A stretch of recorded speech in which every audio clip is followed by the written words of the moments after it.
Salut, salut mes petits poulets aventuriers. Moi, Indiana Prezi, je viens de sortir d'un KFC.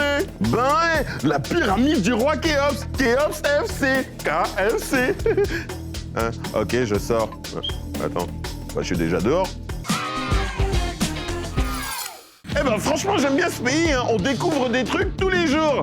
En Égypte, des archéologues ont découvert un temple funéraire vieux de 4000 ans. Cette tombe regorgeant de trésors et creusée au pied des pyramides de Saqqara était celle de la reine Néharite, épouse du roi Téti. À l'intérieur, plus de 50 cercueils contenant des momies ont été trouvés. Des cercueils décorés de nombreuses scènes représentant les dieux qui étaient vénérés pendant cette période, ainsi que des masques, des embarcations en bois et des jeux auxquels s'adonnaient les anciens Égyptiens.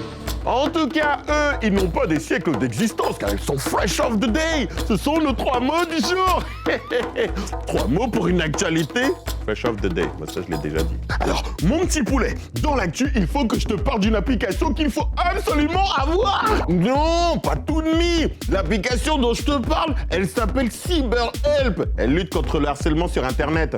On en parlait encore la semaine dernière. Le harcèlement ou le cyberharcèlement touche encore trop d'élèves. Et c'est vrai que tu ne sais pas toujours comment réagir quand tu es témoin ou victime de harcèlement. Cette application permet donc à l'élève harcelé de faire une capture d'écran des messages reçus et ainsi d'informer tout de suite la direction de l'école. Les copies d'écran sont envoyées à l'école et vous avez automatiquement une réponse qui vous dit attention, ne t'inquiète pas, c'est plus ton problème, c'est devenu le souci de l'institution qui va donner une réponse pour contrôler le phénomène. Et en parallèle de cette application, la ministre de l'Éducation, Caroline Désir, prépare aussi un plan pour lutter contre le harcèlement et le cyberharcèlement. Bah oui, elle va proposer un label aux écoles qui s'engagent à lutter contre ce phénomène. CyberHelp était l'un des mots du jour. Alors, 11 millions divisé par 89 700, je multiplie par 2, puis par 52, divisé par 8 millions, multiplié par 365, je retiens 31. Bon, en général, je suis pas trop nulle en calcul, mais là, j'ai beau retourner le problème dans tous les sens, impossible de trouver le bon résultat. Mais oui, depuis quelques jours, la vaccination contre le coronavirus a démarré en Belgique. Nous recevons actuellement 89 700 doses par semaine du vaccin Pfizer-BioNTech. Et d'après le gouvernement, la campagne de vaccination devrait se terminer au mois de septembre. Problème, il y a 11 millions d'habitants en Belgique. Actuellement, on administre environ 90 000 doses par semaine. Alors, en théorie, il faudrait 122 semaines pour vacciner toute la population. Oula, tout le monde sera vacciné seulement en 2023 alors ? Ces 90 000 doses, c'est actuel. Pour un seul vaccin, on va augmenter le nombre de doses par semaine qu'on va recevoir, donc on va passer à 100 000 et plus dans les semaines à venir.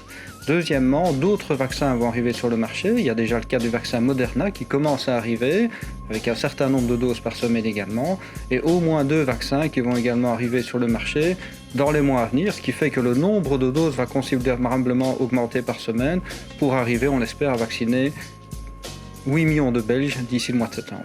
8 millions de Belges, ça fait 70% de la population. Mais pourquoi pas 100% directement alors ? Bon, je t'explique.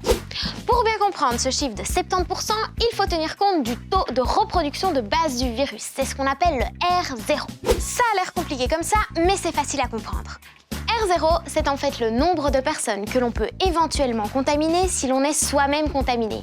Pour le coronavirus, une personne peut en contaminer entre 3 et 4. L'objectif lors d'une épidémie, c'est de faire descendre le taux de reproduction du virus en dessous de 1.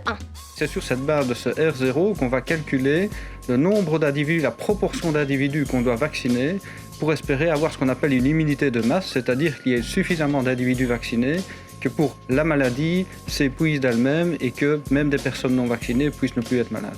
Il faut donc qu'une personne contaminée n'infecte plus personne et l'épidémie va s'éteindre progressivement. Et ça c'est possible en vaccinant 3 personnes sur 4, donc 70% de la population. Vous avez encore des questions ? Posez-les en commentaire. Mais maintenant vous en savez déjà un peu plus sur la vaccination, qui était l'un de nos mots du jour. Je me sens déprimée. Je vois tout en gris. Je me sens même un peu gnangnan. Il paraît que c'est normal parce qu'aujourd'hui c'est le Blue Monday, en français le lundi des primes. Selon le psychologue anglais Cliff Arnall, le 3e lundi de janvier serait la journée la plus déprimante de toute l'année. Parce que les fêtes sont passées, parce qu'il fait tout noir, froid et parce qu'on est fatigué. Mais dans cette classe, on ne veut pas se laisser aller à la déprime. Ça m'inspire rien vu que le Blue Monday c'est un jour comme les autres. Moi, je pense que les gens sont un peu déprimés parce qu'il pleut. Il fait plus noir, plus gris. Ce qui me rend de mauvaise humeur, c'est me réveiller tôt quand il fait mauvais. Je me réveille à 7h pour aller à l'école et il fait tout noir, il fait tout gris et donc ça me donne vraiment pas envie de me réveiller pour aller à l'école. Les fêtes sont passées et du coup, maintenant, il n'y a plus qu'à attendre jusqu'à l'année prochaine pour avoir des fêtes. Ce qui me rend de bonne humeur, c'est de jouer avec mon chien. Ce qui me rend de bonne humeur, c'est d'aller à l'école les jours qu'il fait beau. Ce qui me rend de bonne humeur, c'est quand je vois mes amis, on joue tous ensemble. Mais oui, le plus important, c'est de toujours voir le positif. Merci aux élèves de l'Institut Notre-Dame de Namur pour leurs avis sur le Blue Monday, qui était l'un de nos mots du jour. Dans le Webfun, grosse solidarité. Un signe nourrit les poissons. Espérons qu'il y en a assez pour tout le monde, hein.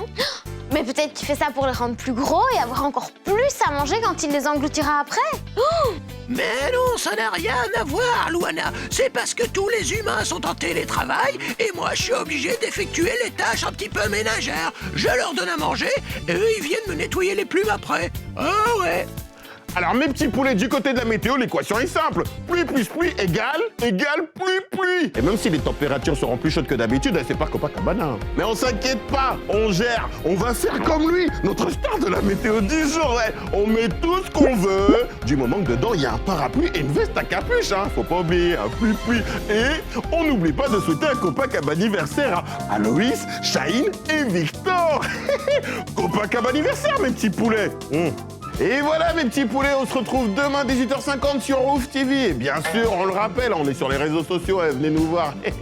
Allez mes petits poulets, ciao, je vous kiffe, prenez soin de vous.